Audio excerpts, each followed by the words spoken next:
দর্শক সবাইকে আমন্ত্রণ জিটিভি স্বাস্থ্য বিষয়ক আয়োজন ইউনিটো ফার্মাসিউটিক্যালস লিমিটেড নিবেদিত ডক্টর চেম্বারের আজকের পর্বে পুরো আয়োজন জুড়ে আপনাদের সাথে আছি আমি ডক্টর ফারজানা আলী। গ্লুকোমা একটি নীরব এবং অত্যন্ত গুরুতর চোখের সমস্যা। আমরা অনেক সময় চোখের সমস্যা খুব একটা গুরুত্ব দিই না যতক্ষণ পর্যন্ত না দৃষ্টিশক্তিতে কোনো পরিবর্তন আনছে। গ্লুকোমা রোগটি ধীরে ধীরে আমাদের এই দৃষ্টিশক্তিকে কমিয়ে আনে এবং অনেক সময় রোগীরা বুঝতে পারেন না তিনি গ্লুকোমা রোগটিতে আক্রান্ত। বিশ্বজুড়ে অন্ধত্বের অন্যতম একটি কারণ হলো গ্লুকোমা, কিন্তু সঠিক সময়ে রোগটি যদি নির্ণয় করে চিকিৎসা নেওয়া করা সম্ভব হয় তাহলে গ্লুকোমা রোগটিও নিরাময় সম্ভব। দর্শক, আজ আমরা কথা বলবো গ্লুকোমা রোগটি নিয়ে। আর এই বিষয়ে আলোচনায় আমাদের সাথে স্টুডিওতে উপস্থিত হয়েছেন দুজন বিশেষজ্ঞ চিকিৎসক।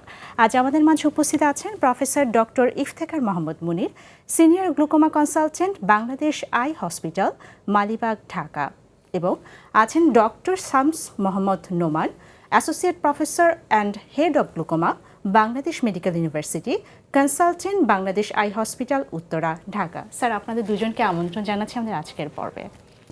ধন্যবাদ। স্যার, গ্লুকোমা এই রোগটি সম্পর্কে অনেকেই কিন্তু জানেন না। শুরুতেই স্যার আপনার কাছে জানতে চাই যে গ্লুকোমা রোগটি আসলে কি? আসলে গ্লুকোমা যদি আমি সাধারণভাবে বলি যে আমরা জানি যে আমাদের ব্লাড প্রেশার যদি বেড়ে যায় শরীরে, আমরা বলি তার হাইপার টেনশন হয়েছে। ঠিক চোখেরও তার একটা নিজস্ব প্রেশার রয়েছে, যাকে আমরা আমাদের পরিভাষায় ইন্ট্রাঅকুলার প্রেশার বলি। তো এটারও একটা নির্দিষ্ট মাত্রা রয়েছে, 10 থেকে 21 মিলিমিটার মার্কারি। গ্লুকোমাতে দেখা যায় এই প্রেশার অনেক বেড়ে যায়, যার ফলে প্রেশার বাড়ার জন্য আমাদের দৃষ্টিশক্তির যে নার্ভ, অপটিক নার্ভ, তার ক্ষয় হওয়া শুরু করে। আর এই অপটিক নার্ভ যখন ক্ষয় হয়, রুগী কম দেখতে শুরু করে।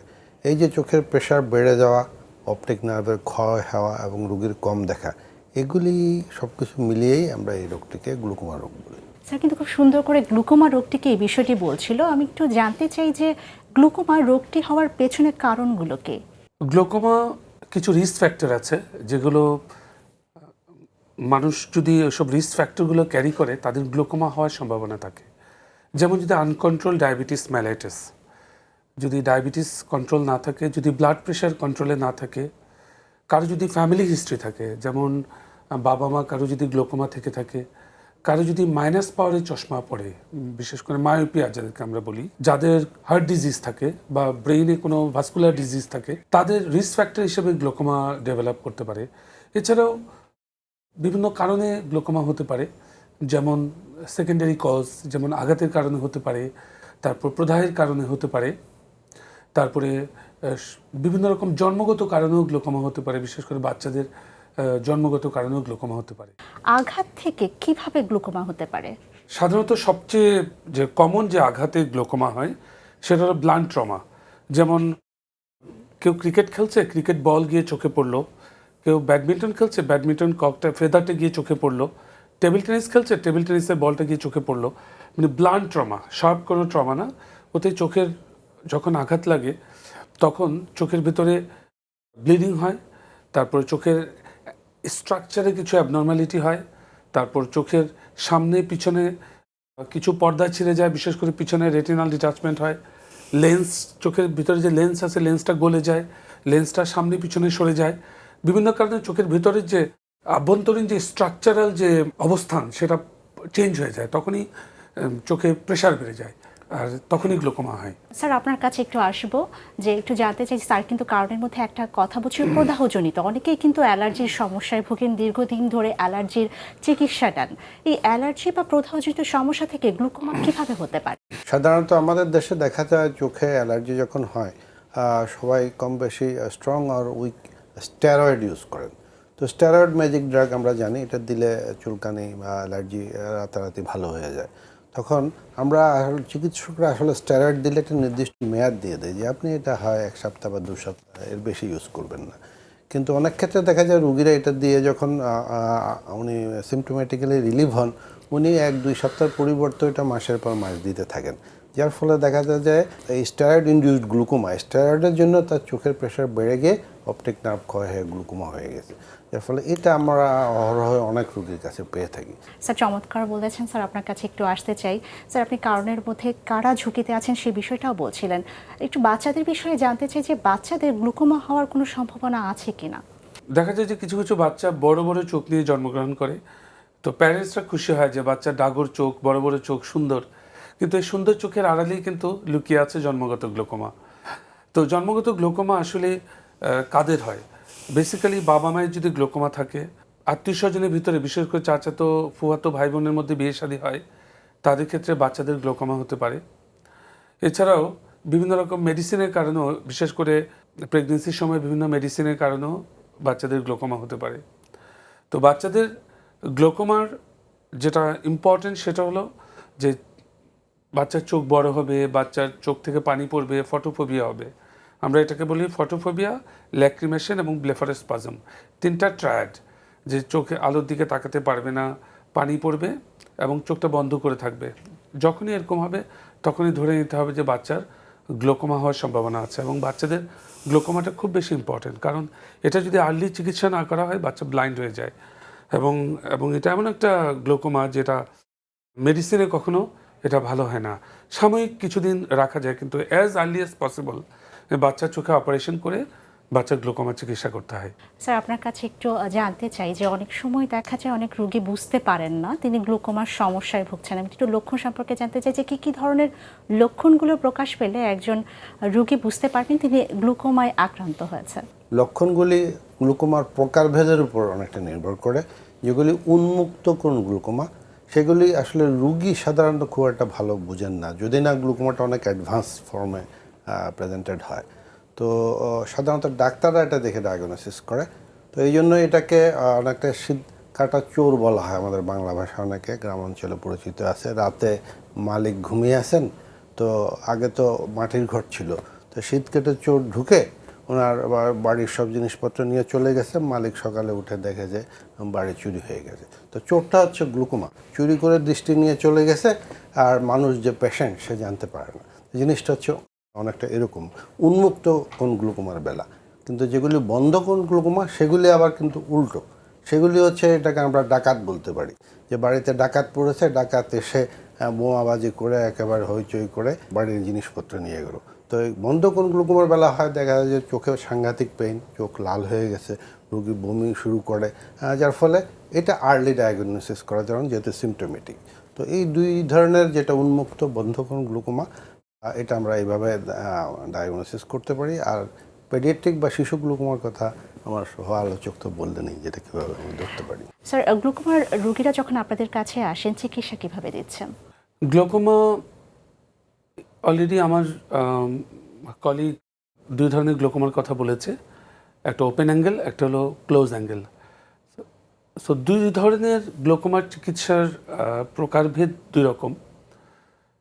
তবে গ্লোকোমা যখন আমরা যখন সাসপেক্ট করি বিভিন্ন পরীক্ষা নিরীক্ষার মাধ্যমে, আমরা প্রথমে তার কিছু ইনভেস্টিগেশন করি, কারণ গ্লোকোমা রোগটাকে কনফার্ম করতে হবে। ইনভেস্টিগেশনগুলোর মধ্যে বিশেষ করে আমাদের ফিল্ড অ্যানালাইসিসটা সবচেয়ে কমন।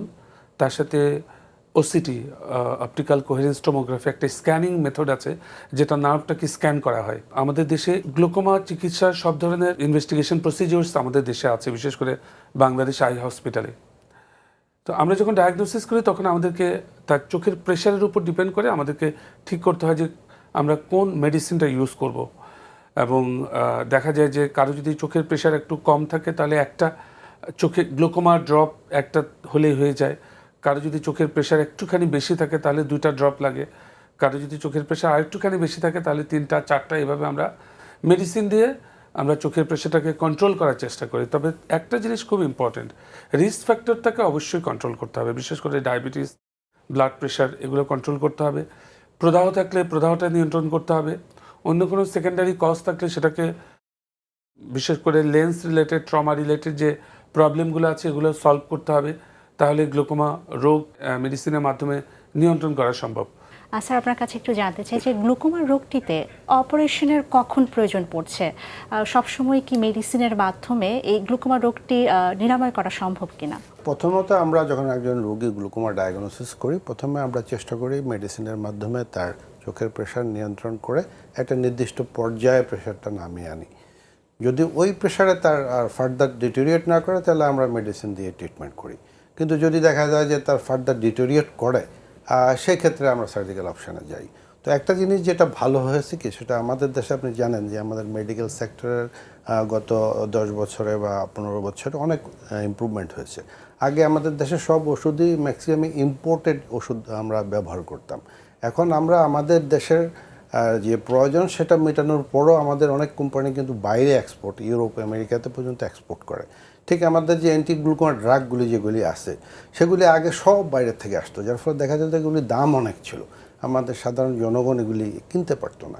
কিন্তু এখন আমাদের দেশে যেহেতু তৈরি হচ্ছে, আমাদের আজকে যে সহযোগী ফার্মাসিউটিক্যাল কোম্পানি ইউনিডো ফার্মাসিউটিক্যাল, তারা যে অ্যান্টিগ্লুকোমা ড্রাগগুলি তৈরি করছে, এগুলি র ম্যাটেরিয়ালস অনেক ভালো দেশ, ইউরোপ থেকে আনা, যার ফলে এখানে তৈরি হয় এবং ভালো ফার্মাসিউটিক্যাল মলিকুল দিয়ে তৈরি করার ফলে এগুলির কস্ট অনেক কমে গেছে, আর যার জন্য এখন সাধারণ জনগণ এগুলি কিনতে পারে।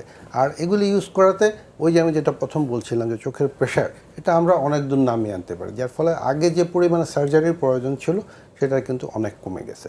আর সার্জারির যে অপশানগুলি, এগুলির ভিতরে যেগুলি নর্মাল ট্রাবেকুলেক্টমি, এটা তো অহরহ গভর্নমেন্ট প্রাইভেট লেভেলে সব জায়গায় আমাদের দেশ হচ্ছে।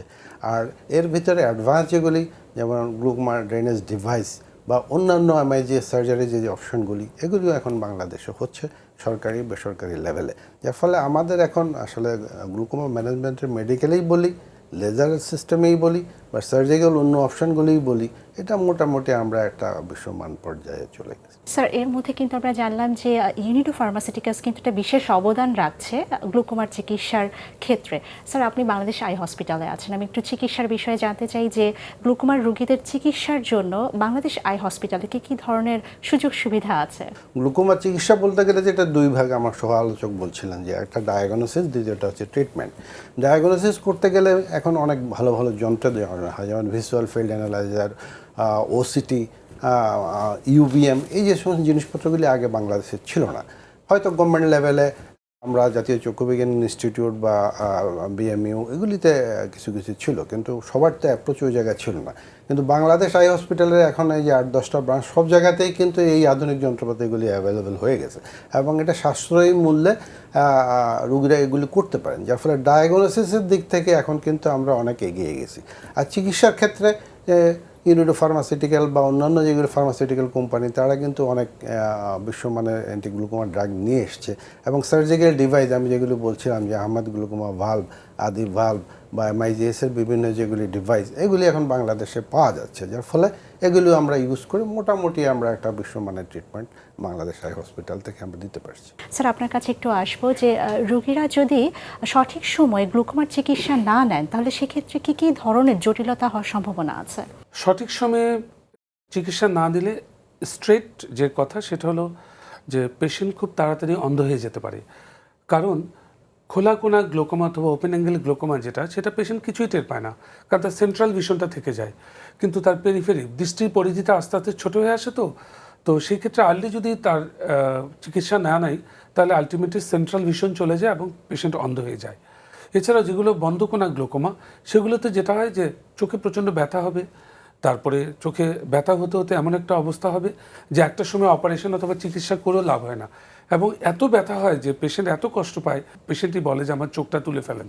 সো আমরা ওই পর্যন্ত যাই না, কারণ তার আগে আমাদের দেশের বর্তমান যে চিকিৎসার যে প্রেক্ষাপট, আমরা আসলে গর্ব করে বলতে পারি বিশ্বের সাথে তাল মিলিয়ে আমাদের দেশের সব ধরনের গ্লোকোমার চিকিৎসা, একদম আধুনিক সব ধরনের গ্লোকোমার চিকিৎসার ব্যবস্থা আছে আমাদের বাংলাদেশ আই হাসপাতাল, বাংলাদেশ মেডিকেল ইউনিভার্সিটি, এছাড়াও দেশি যে হসপিটালগুলো আছে। তো যার ফলে হয় কি, পেশেন্টদেরকে আমরা আসলে ওই পর্যন্ত যেতে দিই না। স্যার, আপনার কাছে একটু আসতে চাই যে চিকিৎসা গ্রহণের পরে অনেক সময় রোগীরা কিন্তু ফলো আপ নিয়ে খুব একটা সতর্ক থাকেন না। গ্লুকোমার রোগীদের জন্য ফলো আপটা কতটা জরুরি? এটা যেটা হচ্ছে কি, রুগীদের আসলে কাউন্সেলিং করতে হবে প্রথমত, যে গ্লুকোমা রোগটা কী ধরনের রোগ। রুগীকে তো এই ধারণা দিতে হবে যে এই রোগটা কিন্তু ডায়াবেটিস, ব্লাড প্রেশারের মতো সারা জীবনের রোগ। চিকিৎসা নিলে উনি যে অবস্থায় আছেন ওই অবস্থায় উনি থাকতে পারবেন। আর যদি চিকিৎসা উনি না নেন, ফলো আপে না আসেন, তাহলে কিন্তু ডায়াবেটিস যেমন অনিয়ন্ত্রিত হয়ে গেলে বিভিন্ন জটিলতা হতে পারে, গ্লুকোমার বেলাও এরকম হতে পারে, উনি অন্ধ হয়ে যেতে পারেন। যার জন্য উনি যতদিন বেঁচে থাকবেন গ্লুকোমাও না থাকবে, কিন্তু ওনাকে এটা নিয়ন্ত্রণ, চোখের প্রেশারকে নিয়ন্ত্রণ করতে হবে। ওনার একটা নির্দিষ্ট চিকিৎসক বলে দেবেন কয়দিন পর পর উনি এটা ওনার ফলো আপে আসবেন। তো উনি যদি ঠিকমতো ফলো আপ করেন, তাহলে ওনার দৃষ্টিশক্তি যে পর্যায়ে ডায়াগনোসিস হয়েছে ওই পর্যায়ে টিকিয়ে রাখা সম্ভব হবে। সার্জারির বিষয় কিন্তু প্রায়শই শুনি আমরা। এই অপারেশনের মধ্যে বিভিন্ন রকমের কিন্তু আধুনিক চিকিৎসা পদ্ধতি এসেছে। আমি একটু লেজার সম্পর্কে জানতে চাই যে স্যার, গ্লুকোমার চিকিৎসায় লেজার কতটা কার্যকর? হ্যাঁ, একটি ভালো প্রশ্ন আপনি করেছেন। আসলে এখন সব চিকিৎসাতে লেজার চলে এসছে, যার ফলে রোগীরা জানতে চায় যে চোখের যে গ্লুকোমাতে লেজার চিকিৎসা আসে না।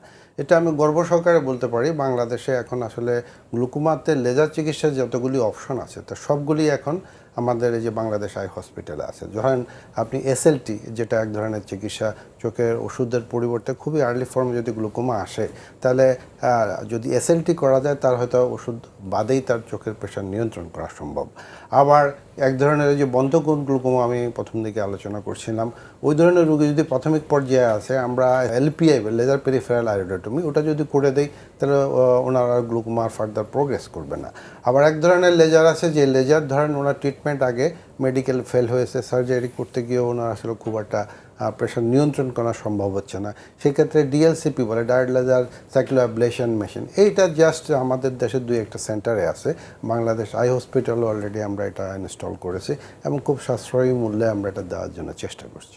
স্যার, আপনার কাছে একটু জানতে চাই যে এই যে সার্জারির কথা বলা হচ্ছে, অপারেশন পরবর্তী সময়েও কি আই ড্রপ যেটা ব্যবহার করা হয়, ড্রপ ইউজ করা হয়, সেই ড্রপটা ব্যবহার করতে হয় কিনা রোগীদের?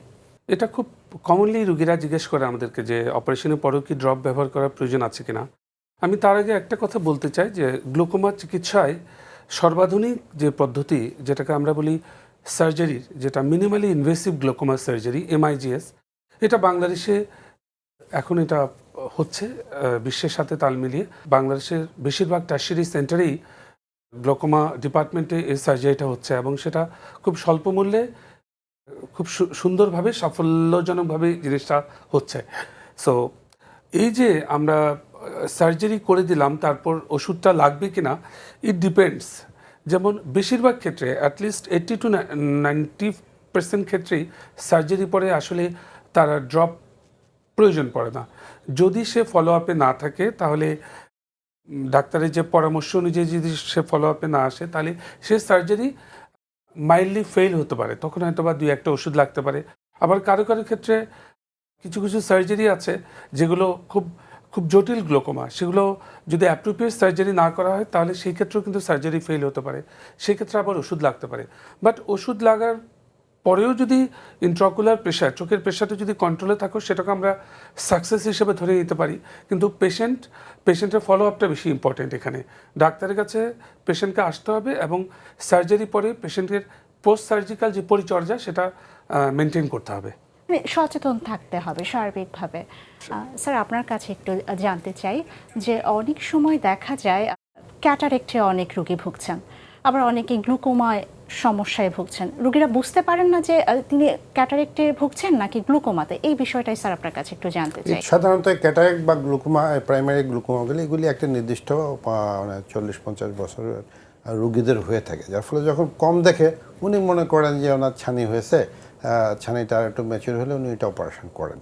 কিন্তু দেখা যায় যে ওনার আসলে গ্লুকোমার জন্য দৃষ্টিশক্তি কমে যাচ্ছে, অথবা ছানিও আছে, ছানির সাথে হয়তো ওনার গ্লুকোমাও আছে, যার ফলে এই ভ্রান্ত ধারণার জন্য ওনারা প্রথম দিকে ডাক্তারের কাছে আসেন না।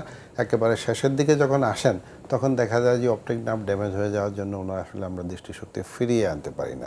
এই ক্ষেত্রে হচ্ছে দৃষ্টিশক্তির কোনো প্রভাব ফেললেই কাল বিলম্ব না করে অবশ্যই একজন চক্ষু বিশেষজ্ঞের শরণাপন্ন এটা হতে আরেকটা হবে। জিনিস যেটা হচ্ছে, ছানি অপারেশন করলে কিন্তু উনি আগের অবস্থায় যে এরকম ভালো দেখতেন ওই অবস্থায় ফিরে যেতে পারবেন। কিন্তু গ্লুকোমা ডায়াগনোসিস করলে, ওনার চিকিৎসা দিলে, আমরা যে পর্যায়ে গ্লুকোমা ডায়াগনোসিস হয়েছে দৃষ্টিশক্তি আমরা শুধু ওই পর্যায়ে ধরে রাখতে পারবো, যেটা নষ্ট হয়ে গেছে সেটাকে ফিরিয়ে আনতে পারবো না। যার ফলে আমরা গ্লুকোমা বিশেষজ্ঞরা সবসময় বলি যে আর্লি ডায়াগনোসিস। ব্লাইন্ডনেস প্রিভেনশন করতে গেলে গ্লুকোমা প্রাথমিক পর্যায়ে ডায়াগনোসিস করতে হবে, যার জন্য সচেতনতা আমাদের বাড়াতে হবে।